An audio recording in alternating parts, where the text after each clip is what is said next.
welcome to our YouTube channel and to the East Coast Keto Test Kitchen. I'm Bobbi. I'm not Bobbi. He's Geoff. And together we are East Coast Keto. We are going to do our best ever breaded chicken for you guys today. We're going to do it This is one of our most popular. It is. We're going to do it as chicken fingers or chicken tenders, whatever you want to call it. But before we get into that, The chickens have fingers. They have fingers on the ends of their little wings. Or what are chicken tenders? What friggin' part of the body is? I mean, I understand the chicken fingers, Oh my god. which chickens don't have, but Maybe it's their butts. chicken butts. They couldn't market it as that because it wouldn't sell. Chicken asses for sale. Anyway, take a second to hit that subscribe button down below and you'll get to hear all of our shenanigans and fooling around. And while you're there, ring that bell. And then you'll get notified every time we put up a new video and come play with us. All right. So we have some almond flour today. This is, you talk about your 11 herbs and spices. We have 1, 2, 3, 4, 5, 6, 7, 8, 9, 10, 11, 12. We're beating them. I won't say who, but we're beating them. Right. So this is the keto friendly of your favorite chicken shack, whether it's the mom and pop shop down the street or that national brand that you friggin' love. We got you covered. Okay, so we have some almond flour here. We also have some pork rinds. Now, this is the key, or one of the keys anyway. And did I cut you off? No, go ahead.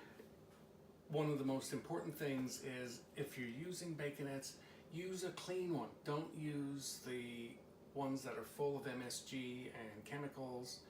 They're worse than the ingredients. I mean, if you want to do that, go to the national chain and get a piece of chicken there. You're just as well off. Avoid those pork rinds that have MSG with. I mean, we've had people on. There he goes.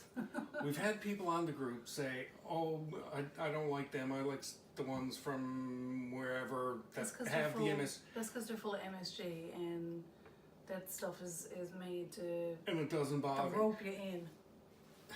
They're not clean. It's garbage. Well, it spikes your insulin more than what sugar would. So we like baconettes. When you're choosing a pork rind, make sure you check the ingredients. And not only do you check the list of ingredients on the back, but check all the way around the bag. Because I know the brand that we're talking about, which we won't mention, the list of ingredients are up here, and down on the bottom it says may contain MSG. So you can be rest assured that if it says somewhere on it that it may contain, it's going to contain it. So the recipe calls for around 1/2 cup of pork rinds. So what we're going to do is we're going to take some of those puppies and we're just going to pour them right out into a plastic baggie. Now, if you have a little bit too much, that's okay. And what I'm going to do is, let me push this guy out of the side and that guy out of the side there. I am just going to take keto-friendly coconut milk and I'm just going to crush them.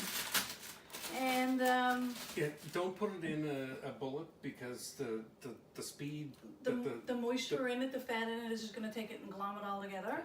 So give us a second. We're going to crush up these pork rinds. We're going to measure out some almond flour, and we'll be back and we will put everything together for you, and we'll cook them and we'll taste them because they're yummy.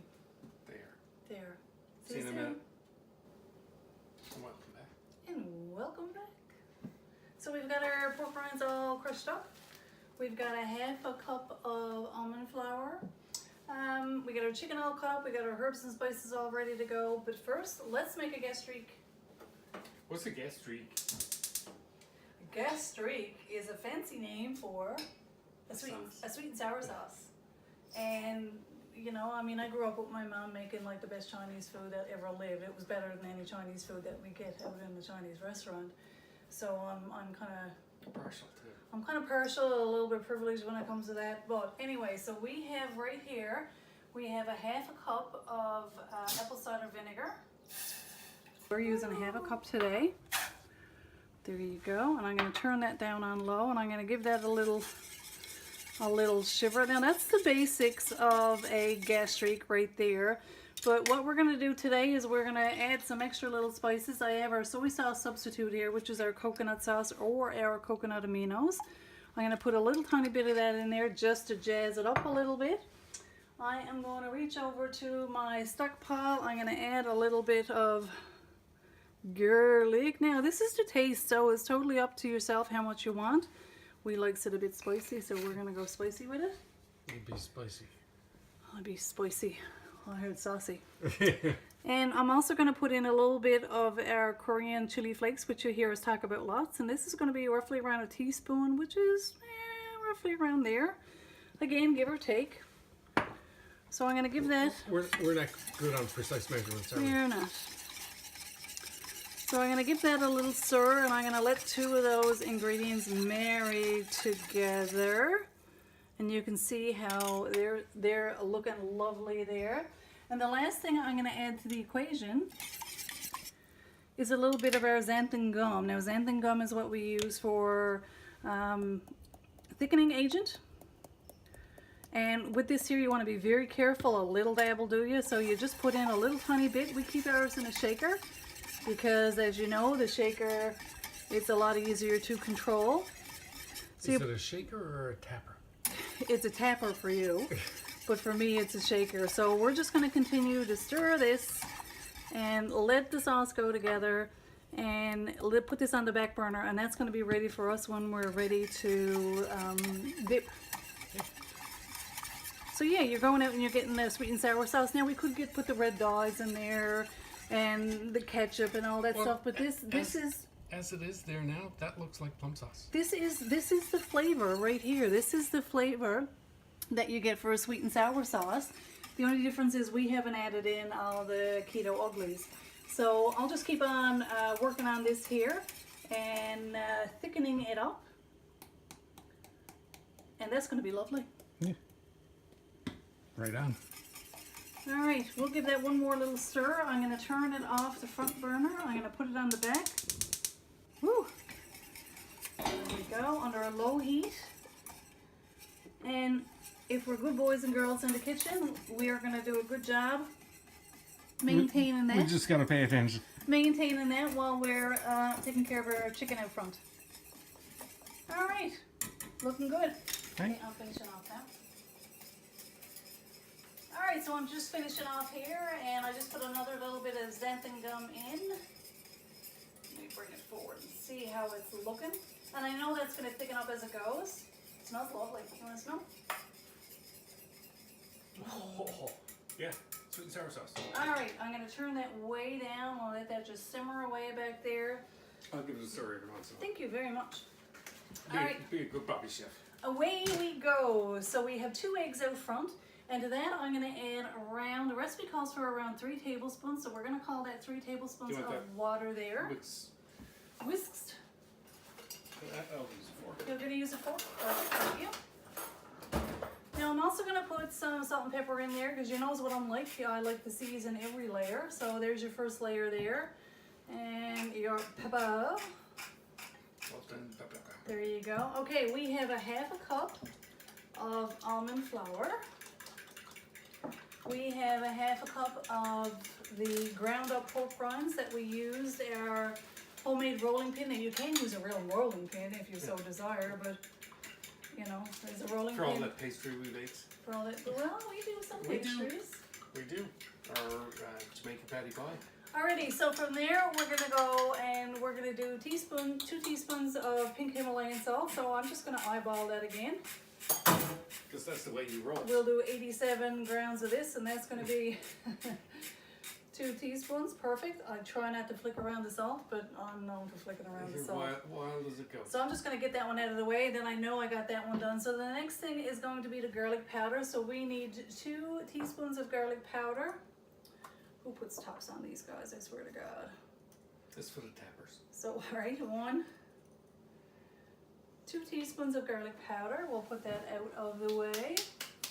The next thing is onion powder. We have 1 1/2 teaspoons of onion powder. We have 1. And that's probably a little bit more than a half, but that's fine. That's the way we rolls. That's the way we rolls. 1 teaspoon of chili powder. Now, we normally, this is our measurement. right here. Yeah, well, after a while you get to know what a half a teaspoon looks like and what a quarter of a teaspoon looks like. So we're pretty good at measuring it all out. I had a teaspoon of dry mustard powder, and I'm going to put a little bit extra of that in just because Will likes it. There you go. A teaspoon of ground ginger. Now, for the most part, we prefer fresh ginger and fresh garlic and all that stuff. But for this recipe today, you're looking for the dry spices because obviously the regular ginger root is not going to have the same effect for you. Oh, nowhere near. We have fresh ginger, but it just doesn't work the same. Look, we got a brand new one. There we go. Whoops. All right. Well, this is good. We have thyme. We have a teaspoon of thyme. That's sticking like crazy. There you Static. go. Static. 1 teaspoon of oregano.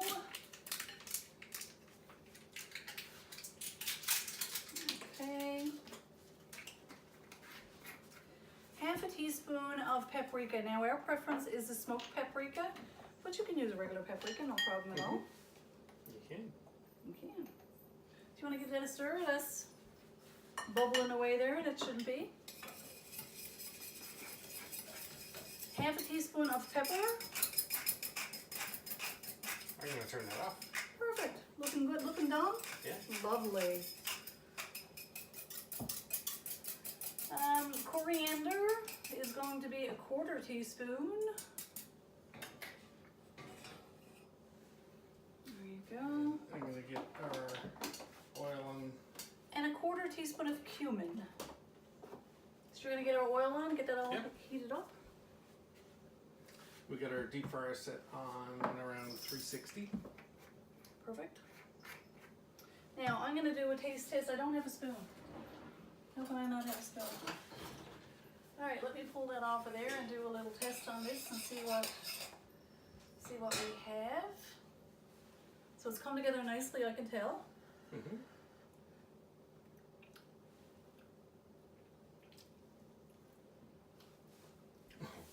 Good? Perfect. Perfect. Nice sweet and sour sauce. I'm happy with that. All right. Can't wait to get the chicken swimming in it. Can't wait to try. So we have all of our spices.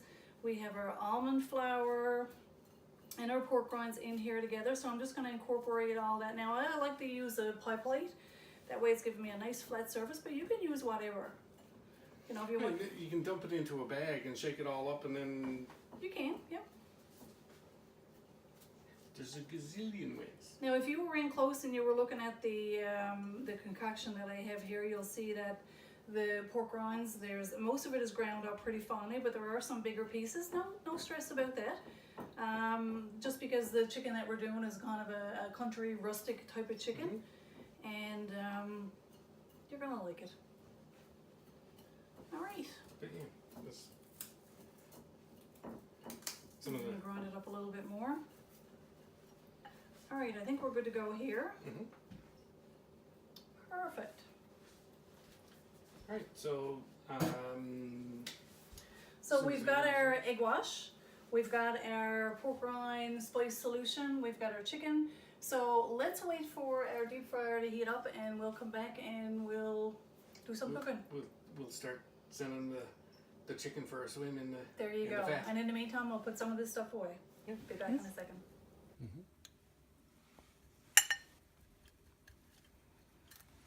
So what are you doing there? So I'm making sure I'm pushing that coating right into the chicken, because I find if you don't do this, what's going to happen is it's just all going to fall off in the fryer. So you want to make sure it's pushed right into that chicken, and that way you're going to have a nice solid layer of crispy the way you want. You don't want to lose it all in the bottom of the fryer. Now, worth noting, you do lose a fair bit of this in the bottom, even no matter how hard you press. So we make sure that we only do this when we have oil that's at the end of its life. All right, so that seems to be coated pretty good there now. I'm gonna reach my hand across you there, kind cameraman, and I'm gonna pull our basket up. Actually, our basket should be down, shouldn't it? All right, and I'm going to start laying our chicken in. So one of the secrets is to make sure you lay it down away from yourself. You can see I'm putting the chicken down and kind of letting them flop back. Because if that chicken spits up, you don't want that chicken to hit you in the face or the oil to hit you in the face. I promise you. It's not pleasant. Let me give those a little shake to make sure they're not stuck on the bottom before we go on. Looks like they're all hanging out in the back of the fryer there. There's another. And another. Give it another little shake. Oh, they're looking lovely already. So you want to leave these in here for, depending on how big you have your chicken cooked or cut, you want to leave them in for, if you were looking at a full piece of chicken, you probably want to leave it in for around 6 minutes or until the center of the chicken reaches 165 Fahrenheit. Don't skip on the temperature. Don't take it out before it's too soon because you don't want to get sick with uncooked chicken. So let's keep those going. I'm just going to give them a little stir with our tongs here. And we'll be back shortly. And we'll be back when they're ready to come up. Alright, so I think we're done. We're going to do a quick test to make sure the chicken is up to temperature. So Turn that off. turn that guy off. And we're going to use a meat thermometer just to be sure we're at the proper temperature. It needs to be 165 for or chicken. better, yeah. And we're at 180. Double check on another guy. 188. We are Definitely good, done. we are good to go. So we're going to put those out on the rack there. Yep. I'll get our little thermometer a bit of TLC and lay him right there.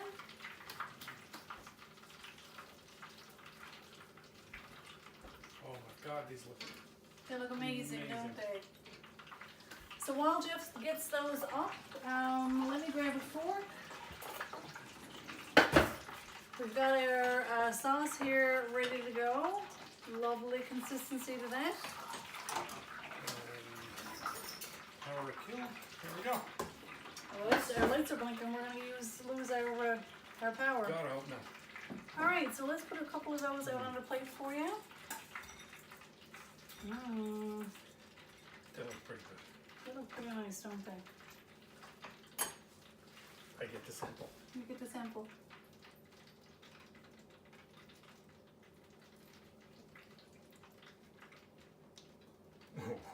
So I want to try one before I dip it into the sauce because I want to make sure that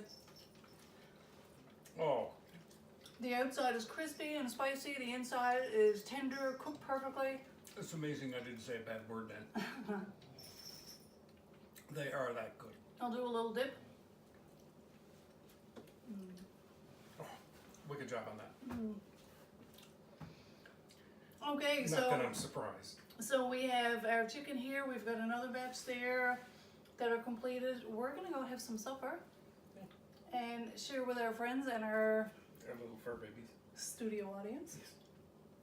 And we'll be back another time to share another video with you. But for now, Make sure you subscribe to our YouTube channel and yeah, come back and join us. Good, huh? good. Deadly. Bye. See ya.